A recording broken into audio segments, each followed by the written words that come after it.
Hello everyone, मैं doctor Prerna Jain SPC government college Ajmer से। हम कॉरपोरेट अकाउंटिंग के चैप्टर डिपार्टमेंटल अकाउंट्स की बात कर रहे हैं पिछले 2 लेक्चर से। और लास्ट लेक्चर में हमने देखा कि किस तरह से वेरियस जो डिपार्टमेंट्स हमारे यहाँ होते हैं उनके बीच में अलोकेशन ऑफ एक्सपेंसेस किया जाता है। आज इसी चैप्टर से रिलेटेड एक नया टॉपिक है, वो है इंटर डिपार्टमेंटल ट्रांजेक्शन्स। उनके बारे में हम बात करने जा रहे हैं। देखिए, हमारे यहाँ बहुत सारे जब डिपार्टमेंट होंगे तो क्या होगा, कई बार एक डिपार्टमेंट की सेवाओं की दूसरे डिपार्टमेंट को भी आवश्यकता होती है या प्रोडक्ट की आवश्यकता होती है। तो जब जो हमारा स्टोर है उसके वेरियस डिपार्टमेंट्स एक दूसरे को माल या सेवा का आदान प्रदान करते हैं। एक्स ने वाई को माल दिया या वाई ने एक्स को माल दिया है, एक्स ने वाई को भी दिया, वाई ने एक्स को भी दिया है। तो इस तरह से एक डिपार्टमेंट जब दूसरे डिपार्टमेंट को या तो प्रोडक्ट दे सकता है या अगर वो सर्विस प्रोवाइडर है तो सर्विस भी प्रोवाइड कर सकता है। तो ऐसे में ये जो ट्रांसफ़र होता है इसे यहाँ पर इंटर डिपार्टमेंटल ट्रांजेक्शन या ट्रांसफ़र कहा जाता है। एक छोटा सा क्वेश्चन बन जाएगा, what do you mean by inter departmental transfers या what do you mean by inter departmental transactions, right. तो जब एक विभाग दूसरे विभाग को है तो ऑनर तो एक ही है, एक ही व्यापार गृह है बेसिकली, लेकिन उसके जो सेगमेंट्स है, एक तरह से जो डिपार्टमेंट्स है, वो जब एक दूसरे को माल या सेवा देते हैं तो इसे इंटर डिपार्टमेंटल ट्रांजेक्शन्स या ट्रांसफ़र कहा जाता है।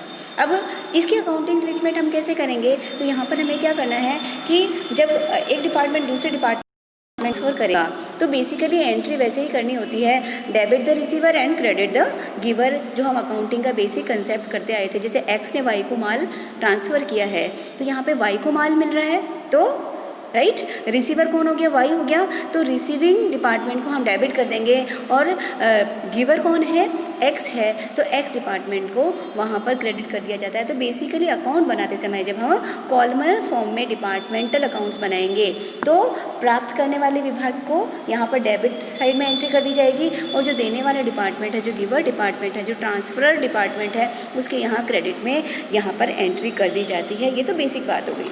अब ये जो एंट्री हम करेंगे तो यहाँ 2 बातें निकल के आएगी कि जो ट्रांसफ़र्स होते हैं वो 2 पॉइंट देखिए यहाँ पे स्क्रीन पर आपके पास है कि inter departmental transfers cost price पे भी हो सकते हैं और inter departmental transfer selling price पे भी हो सकते हैं। यानी प्रोडक्ट है 100 रुपीज़ का, बाज़ार में हम 120 में सेल करते, लेकिन हम जब हमारे ही किसी विभाग को माल बेचते हैं तो जितने में हमने ख़रीदा था उतने में ही ट्रांसफ़र करते हैं। अगर 100 में ख़रीदा है तो 100 में ट्रांसफ़र करते हैं। तो इसे कहा जाता है inter departmental transfer at cost price. अगर inter departmental transfer cost price पे हुआ है तो बहुत ज़्यादा प्रॉब्लम्स क्रिएट नहीं होती है, नया कुछ करने की ज़रूरत नहीं है। सिंपली ये जो ऊपर आपको एंट्री बताई है कि रिसीवर डिपार्टमेंट को डेबिट करना है और गिवर डिपार्टमेंट को क्रेडिट करना है। प्राप्त करने वाले के यहाँ डेबिट में आपको उस अमाउंट को डाल देना है उसके कॉलम में, और जब उसका डेडिकेट बिल अकाउंट बनेगा तो जो देने वाला डिपार्टमेंट है उसके क्रेडिट में ट्रांसफ़र कर देना है। बेसिक एक एंट्री करने से ही काम चल जाता है। और सेल्स रेशो निकालते समय अगर कॉस्ट प्राइस पे ट्रांसफ़र हुआ तो इसको ओवरऑल सेल्स में भी शामिल करने की ज़रूरत हमें नहीं होती है। प्रॉब्लम तब आती है जब inter departmental transfers selling price पर होते हैं। जो सेकंड पॉइंट यहाँ स्क्रीन पर है उससे रिलेटेड एक नया पॉइंट निकल के आता है कि हम हमारे ही डिपार्टमेंट को माल वैसे ही देते हैं जैसे बाज़ार में हम सेल करते हैं। अगर बाज़ार में 120 में सेल कर रहे हैं तो अगर एक्स से वाई ने माल मांगा है ऑनर एक ही, लेकिन वाई को ट्रांसफ़र किया है वो 120 पे ही करता है, तो इसे कहा जाता है inter departmental transfer at selling price. जब सेलिंग प्राइस पे ट्रांसफ़र होते हैं तो पहली बात तो है कि अलोकेशन ऑफ एक्सपेंसेज के लिए जब हम सेल्स रेशो निकालेंगे तो हमें क्या करना पड़ेगा, इस इंटर डिपार्टमेंटल ट्रांसफ़र को भी सेल्स में ही प्लस करना है, ये मानते हुए कि जैसे बाज़ार में सेल हुई है वैसे हमने दूसरे डिपार्टमेंट को सेल कर दिया है, राइट। तो सेल्स रेशो निकालते समय इसे इंक्लूड करते हैं अगर सेलिंग प्राइस पे होता है तो पहली बात।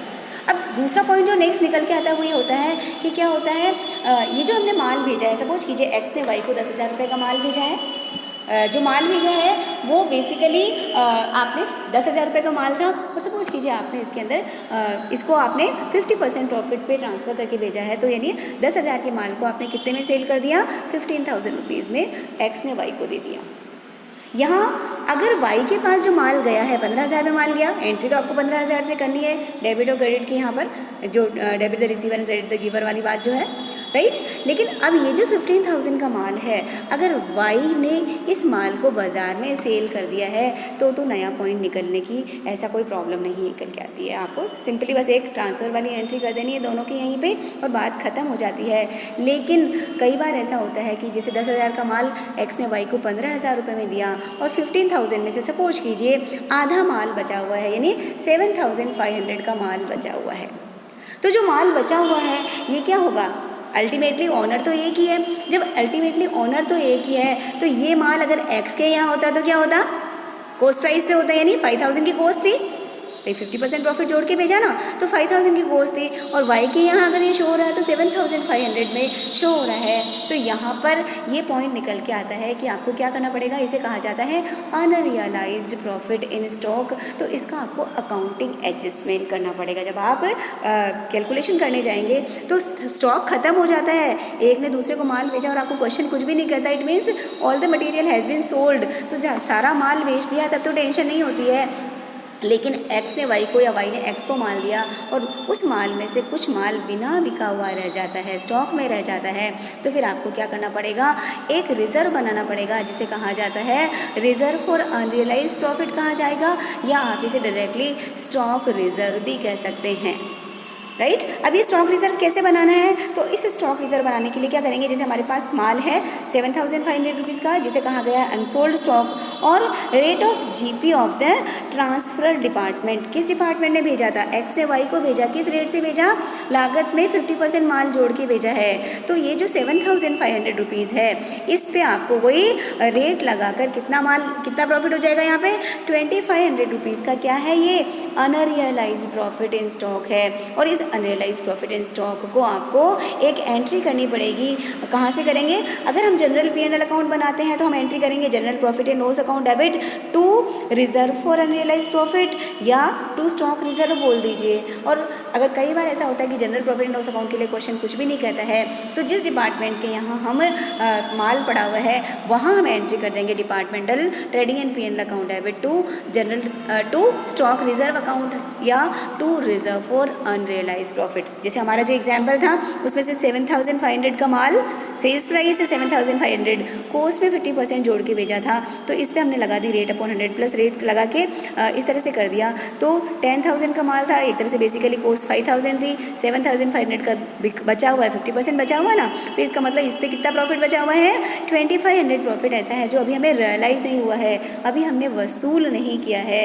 तो ये जो वसूल नहीं हुआ है लाभ, उस पर आपको अनरियलाइज्ड प्रॉफिट इन स्टॉक के लिए स्टॉक रिजर्व बनाना होता है। तो अनरियलाइज्ड प्रॉफिट का सिंपली फॉर्मूला हो गया कि जो ट्रांसफ़र करने वाला डिपार्टमेंट है, जो हस्तांतरण करने वाले विभाग के जो है उससे जो माल प्राप्त हुआ है उससे उसी विभाग की सकल लाभ की दर से गुना करना है, और ये जो अमाउंट निकल के आएगा उसे या तो जनरल P&L अकाउंट से या departmental trading and P&L account से डेबिट करके हम टू स्टॉक रिजर्व या to unrealised profit in stock वाली एंट्री कर देते हैं। तो इस तरीके से एक नया पॉइंट होता है कि अगर हम सेलिंग प्राइस पे ट्रांसफ़र करते हैं और माल बचा हुआ रह जाता है, माल बिना बिका रह जाता है, तो उसमें आपको स्टॉक रिजर्व प्रिपेयर करना पड़ेगा। और उसके लिए आपको जनरल P&L अकाउंट से कर सकते हैं, या अगर जनरल P&L अकाउंट नहीं दिया गया है तो जो departmental trading and profit and loss account बनाएंगे उसी विभाग के यहाँ पर हम इस अमाउंट से डेबिट कर देंगे। नेक्स्ट ईयर की शुरुआत में इसकी ये जो एंट्री हमने करी अभी general P&L account debit to stock reserve account, उसकी रिवर्स एंट्री अगले साल में तो क्या हो जाएगा, हम इस माल को बेच देंगे, जब माल बेच देंगे तो प्रॉफिट रियलाइज हो जाएगा, वसूल हो जाएगा, तो हम इसकी रिवर्स एंट्री कर देंगे, यानी stock reserve account debit to general P&L account वाली एंट्री कर दी जाती है। Thank you so much.